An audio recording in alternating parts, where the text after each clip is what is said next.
People today want to feel connected to the brands that they buy from. Now, maybe not every single purchase, but the kind of purchases where you keep going back and buying again and again, and you're really engaged and a loyal follower, and they're one of those brands that you really love. You want to feel a connection with it.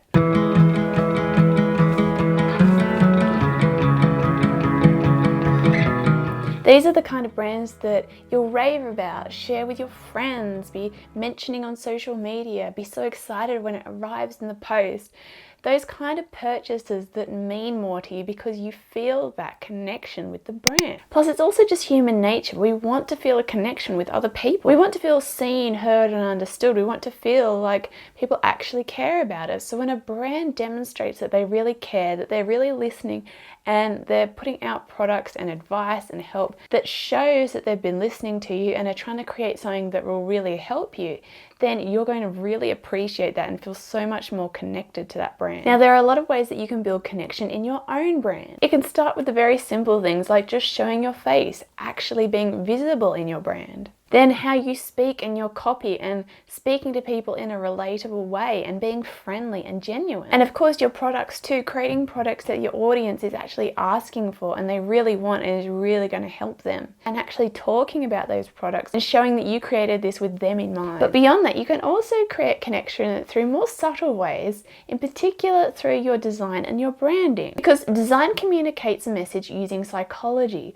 So we can use subtle little design elements to communicate messages and make people feel more connected with your brand. And this is going to build loyal followers that are long-time fans and are constantly buying what you put out. So what do you need to do to build that connection? First of all, you really need to know your audience. Before you can create any designs, you really need to get to know who you're actually trying to communicate with. Who is it that you want to connect with? Because when you know that, it becomes so much easier to find ways to connect with them. When you're too broad or unclear, that's when it's going to get more foggy and you're just going to be throwing things up and you're not really going to be considering how to properly communicate, or it's just too general and it's not really speaking to someone's heart and really making them feel connected. You've got to think about your audience like a friend. You've got to get to know them on that level. You need to understand their struggles, the things that they like and what they're into.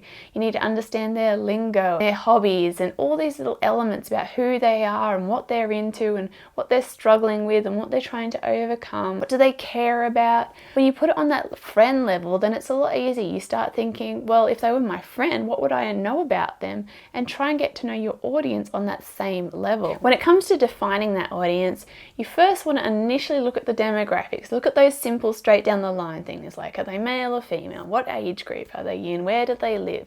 All those sort of real basic things to get you started.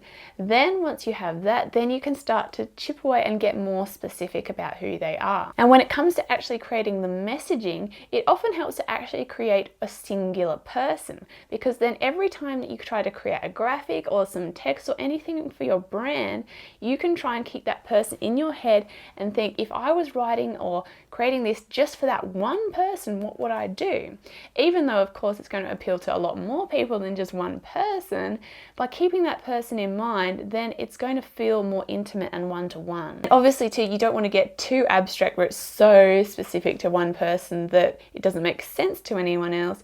It's more just trying to get your mind on that level of making it feel personal. So once you've got to know who they are, then you really need to define what it is that they want. What are they aspiring to? What are they trying to achieve? And what's getting in their way? What has prevented them from getting there? Now, depending on what your brand is all about and what you offer, this can seem a little bit tricky, but as you dig away at it, it will start to get easier. You might think that that sounds like it's more for if you're teaching something or taking someone through a transformation, but also if you're selling products, you need to think about what the person's desires are. Why would they want that product? What kind of struggles have they been going through that that product would help solve? And it doesn't have to be life-changing things. It could be simple things like they feel like their home is not inspiring enough and a beautiful piece of artwork is just going to make them feel so much more uplifted.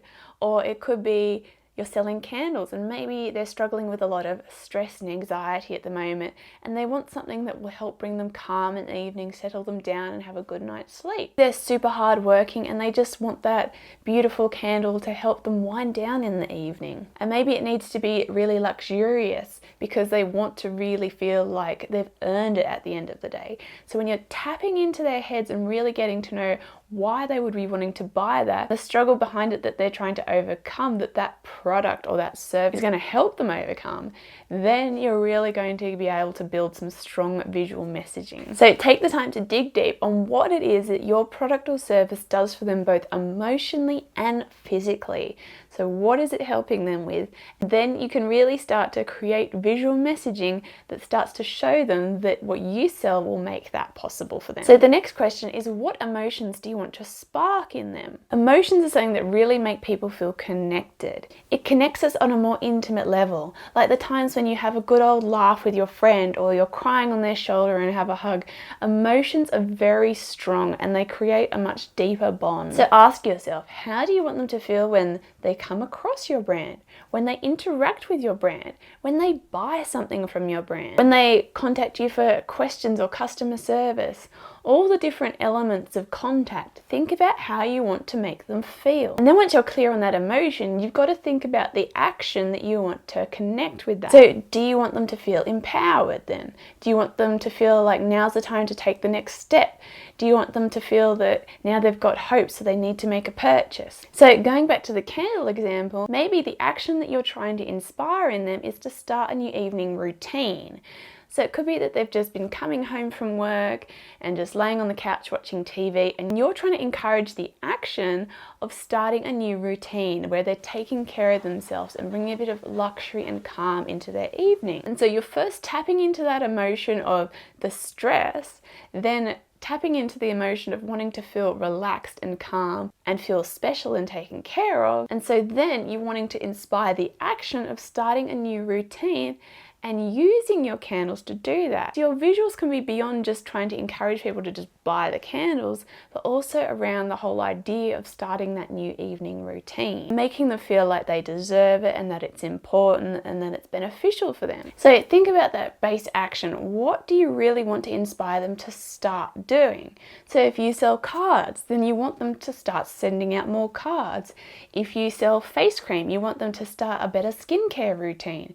If you sell recipe books, you want them to start getting in the kitchen more and cooking and maybe using certain ingredients or eating a certain way more. So you're trying to inspire this base action, which then makes them really want to buy your product. So they may already be considering or wanting to make that change, and you're just encouraging them and also showing that by using your product or service that it's going to make it more easy and more possible for them to do that. So how do you express and evoke emotions using visuals? You can evoke emotions using things like color, layout, typography, images and graphics. It's all about thinking about how you're using those things all intentionally. So when it comes to things like color, you need to be studying color psychology and what kind of emotions different colors evoke. When it comes to things like typography, how do certain typefaces make people feel? You know, some typefaces feel more fresh and modern, some feel more energetic, some feel more formal or luxurious. And when it comes to things like layout, do you want a layout that feels very spacious and calming, or do you want a layout that feels really busy and energetic, or do you want a layout that's very structured and feels very in control? And then when it comes to choosing photography, using images that evoke those emotions and demonstrate the kind of things that you're trying to inspire in them too. So using imagery that really creates that feeling and that mood. And then think about all those different elements you use. How does your layout lead the eye? What are you drawing them to first? And when you show it to someone, how does it make them feel initially? What story is your graphics telling them? Next, share your personality. So your visuals need to have some personality injected into them. You don't want them to feel old and fuddy-duddy and boring. You want to really inject a bit of you into it so that people feel that connection. Just like the old days when you went to the grocery store and you knew the person behind the counter, or when you go to the coffee shop and they remember your order. There's that real connection there. They get to know you, you get to know them, and you feel connected. And so it doesn't have to be so different in the online world. We can create that connection by putting our personality into our brand. Show your face, show elements of your own personality and style. Inject your own language in the way you would say things in every day into your copy. Really think about how you can put yourself into your branding. It's important that you let you shine through. Don't try and hold back, because when you let yourself shine through, that's when people are going to feel more connected to you, and you're going to attract the kind of people that are right for your business because they feel connected to you, and then you know you're attracting your kind of people. Finally, when it comes to trying to connect through your branding, empathy really matters. So as I said before, people want to feel heard.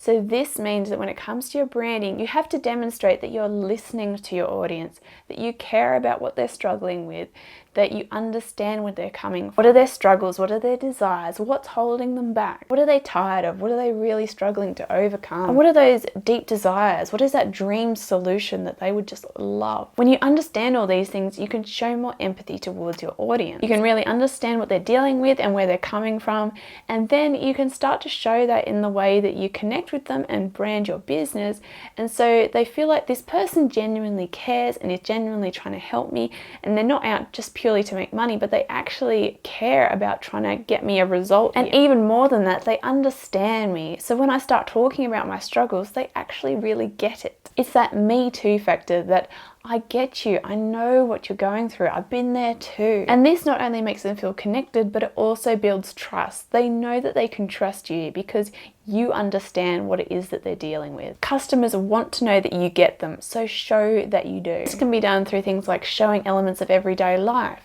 talking and showing your story, your backstory. It could be, showing images of what you've done in the past that didn't work out for you and how far you've come now. It could be showing what you used to do in the past and, how you've progressed and what you do now. It could be talking about the story of why you started this business and how you discovered that this can really help. Show them compassion, show that it's okay what they're going through and that they're not alone. Make things easy for them to understand. Don't try to be too clever or arty-farty to show off how clever you are.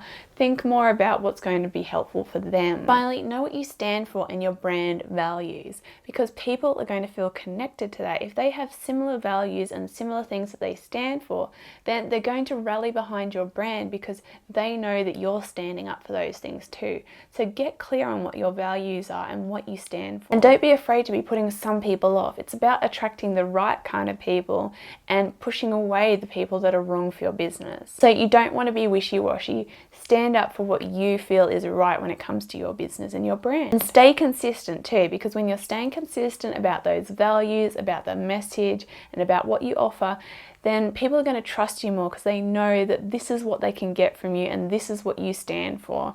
And then that builds that trust and that loyalty. So design and create a brand that connects and communicates on a deeper level. Let me know how you use visuals to connect with your audience. And don't forget, if you want to learn more about graphic design, branding, and creativity, then be sure to subscribe to this channel, and I'll see you next time.